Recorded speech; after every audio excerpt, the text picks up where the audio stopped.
दोस्तों, जय श्री कृष्ण। दोस्तों, आज मैं माया के इस संसार के ऊपर और लोगों के बारे में थोड़ा चर्चा करने जा रहा हूँ। कैसे इस माया के भूल भुलैया में, अनजान में लोग भटक जाते हैं। एक बार की बात है कि दो लोगों को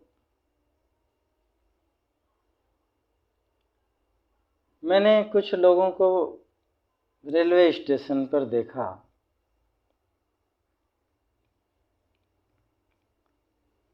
ट्रेन का वो इंतज़ार कर रहे थे।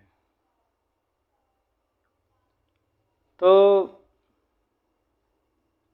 कुछ लोग तो मैंने देखा कि ट्रेन में पहले से ही जा कर के सीट अपना पकड़ लिए थे, पहले से आकर के ही बैठ गए थे। लेकिन कुछ लोगों को देखा मैंने दोस्तों कि वो एक भ्रम में बैठे पड़े हुए हैं। उनको कुछ समय पहले ज्ञात था कि ये फलानी ट्रेन इसी प्लेटफार्म पर आती है, लेकिन कुछ कारणवश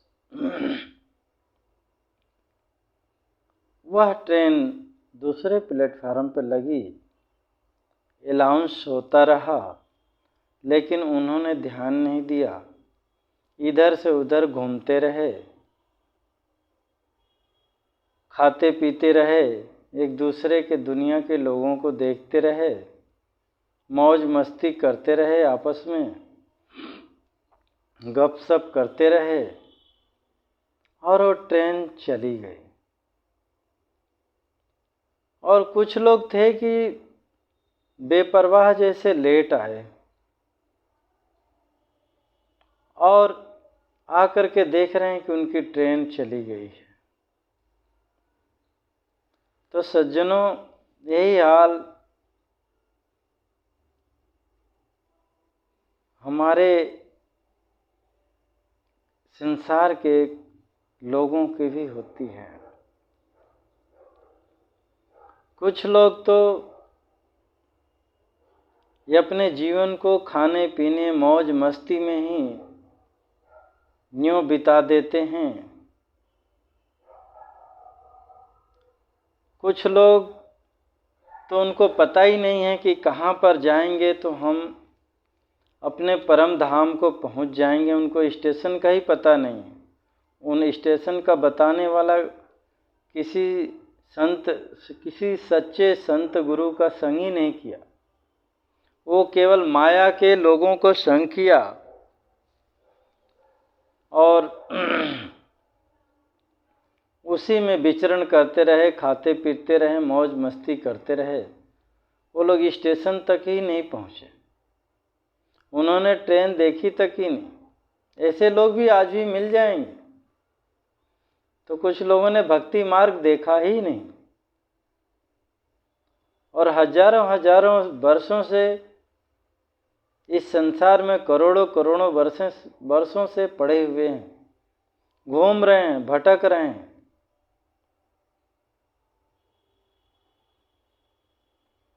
तो और कुछ लोग जो होते हैं जैसे तैसे स्टेशन तो पहुंच जाते हैं, मगर वहाँ भी अपनी गलत आदतों के कारण, गलत संगति के कारण, गलत लोगों के बातों के कारण ट्रेन छूट जाती है। ठीक उसी प्रकार भक्ति मार्ग पर भी लोग चल कर के कुछ गलत बाबाओं, मुल्ला मौलियों, पंडित पुजारियों आदि के चक्कर में, कर्मकांड के चक्कर में भक्ति मार्ग से भटक जाते हैं।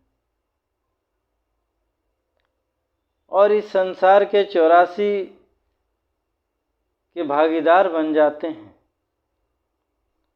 और कुछ लोग तो उससे भी लापरवाह होते हैं कि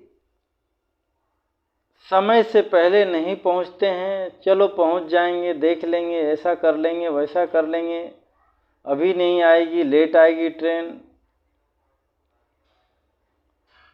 और वो उनकी ट्रेन छूट जाती है, चली जाती है। ठीक उसी प्रकार से भक्ति मार्ग में भी लोग सोचते हैं अभी उम्र है, देखेंगे, चले जाएंगे, अभी तो हम जवान हैं, और उनकी भक्ति छूट जाती है और वो लोग इस संसार में पड़े रह जाते हैं। तो सज्जनों में यह सब उदाहरण ट्रेन और स्टेशन का आप लोगों को समझाने के लिए दिया कि आप लोग भी समझ जाइए। यदि आपको भक्ति मार्ग की यात्रा करनी है तो उन यात्रियों जैसे आधे घंटे पहले ही अपना स्थान बना लीजिए। जैसे कि आपकी अभी मत सोचिए कि हमारी ये उम्र होगी तो भक्ति करेंगे। जब से ज्ञान मिल जाए सतमार्ग पर चलना शुरू कर दीजिए। भगवान का ध्यान सुमिरन करते रहिए। कबीरदास जी ने इसीलिए तो कहा है कि सुख में सुमिरन सब, दुख में सुमिरन सब करे, सुख में करे न कोय। जो सुख में सुमिरन करे तो दुख काहे को होय। इस चौपाई का सज्जनों, इस दोहे का मतलब बहुत ही गहरा है। यदि हम समय रहते अपने सुख में रहते हुए, अपने जवानी काल में, अपने बचपन काल से ही हम भगवान का सिमरन ध्यान भजन करें, दुनिया के मोह माया में नहीं फंसें, कर्मकांड में नहीं फंसें, ये करेंगे तो वो हो जाएगा, वैसा करेंगे तो ये हो जाएगा, तो हम भगवान को पा सकते हैं। हम अपना मानव जीवन संवार सकते हैं और इस जन्म मरण से मुक्ति पा सकते हैं और परमात्मा के धाम में जा सकते हैं, जहाँ हमें जन्म मरण से मुक्ति मिल सकती है। सज्जनों, आज इस दुनिया में आपको भटकाने के लिए, मूर्ख बनाने के लिए, आपका धन लूटने के लिए, आपको नरक में भेजने के लिए बहुत से पाखंडी लोग, हिंदू, मुसलमान, सिख, ईसाई, बौद्ध सभी धर्मों में फैल चुके हैं, क्योंकि यह कलयुग का प्रभाव चल रहा है, जहाँ झूठ, फरेब, कूड़, कपट, बेईमानी, चोरी यही हावी रहता है। यह कलयुग का प्रभाव है, नियम है इसका। इससे बचने का एक ही तरीका है कि हम ऐसे लोगों की संगति नहीं करें, ऐसे लोगों की बातें नहीं मानें। ये सुन लो तो ऐसा हो जाएगा, ये चौपाई कर लोगे तो ये हो जाएगा, कुरान का ये आयतें पढ़ लोगे, ये सूरा पढ़ लोगे तो तुम्हें फलाना हो जाएगा, ठिकाना हो जाएगा, तुम्हें ये काम कराओगे तो तुम्हें जन्नत मिल जाएगी। यही भटकाव है। यह दुष्ट प्रवृत्ति के लोग हैं जो आपको मानवता से भटकाने के लिए यह सब नाटक करते हैं।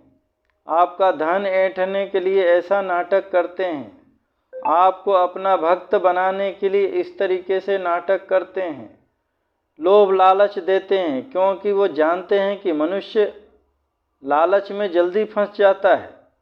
उसको पाने की कुछ लालच दे दीजिए, वो जल्दी हमारे बस में हो जाएगा।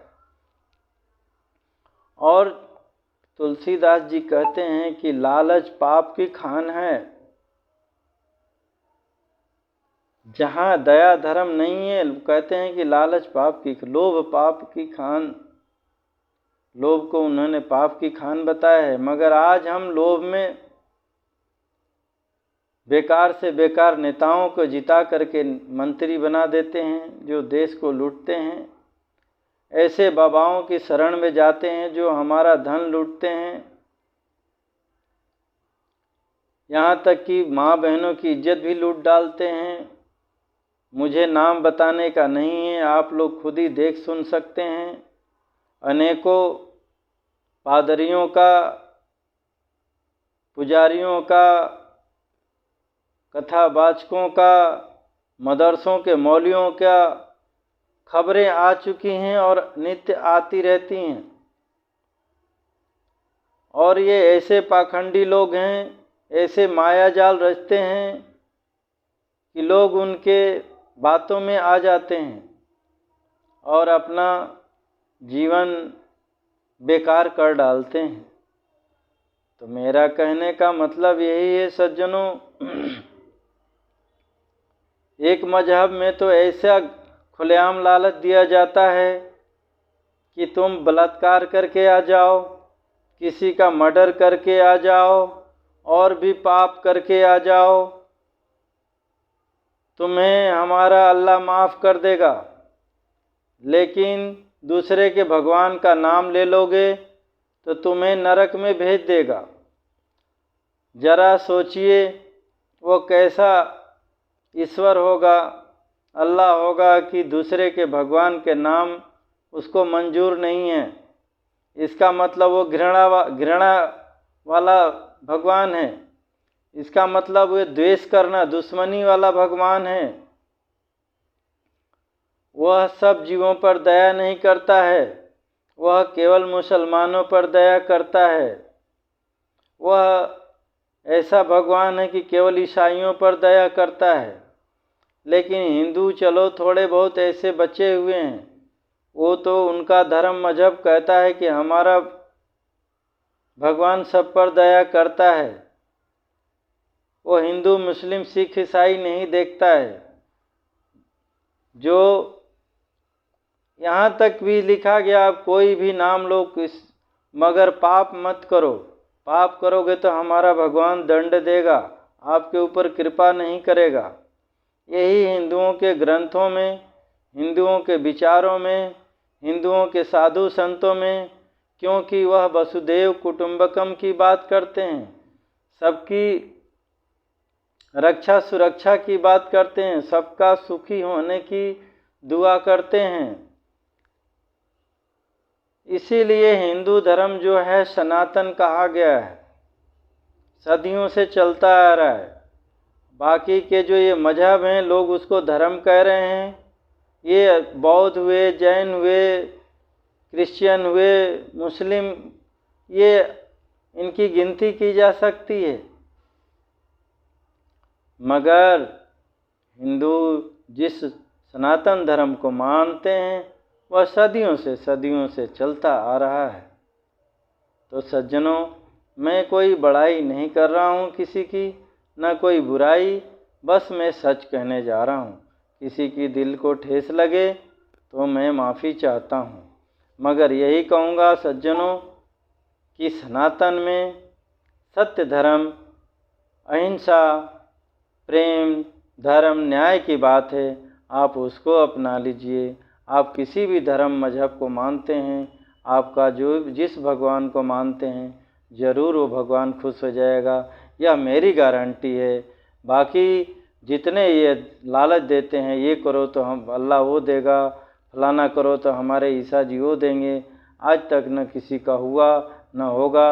लोग ऐसे ही भटक रहे हैं। लेकिन जो मैं कह रहा हूँ आप करके देख लीजिए, आपको खुद ही आभास हो जाएगा। आप बाकी जो ये मुल्ला मौलवी पादरी जो कहते हैं, आप उनसे पूछिए कि तुमको कभी आभास हुआ किसी की गर्दन काटी, तुम्हें अल्लाह दर्शन देने आए, कभी तुम्हें स्वर्ग दिखाया?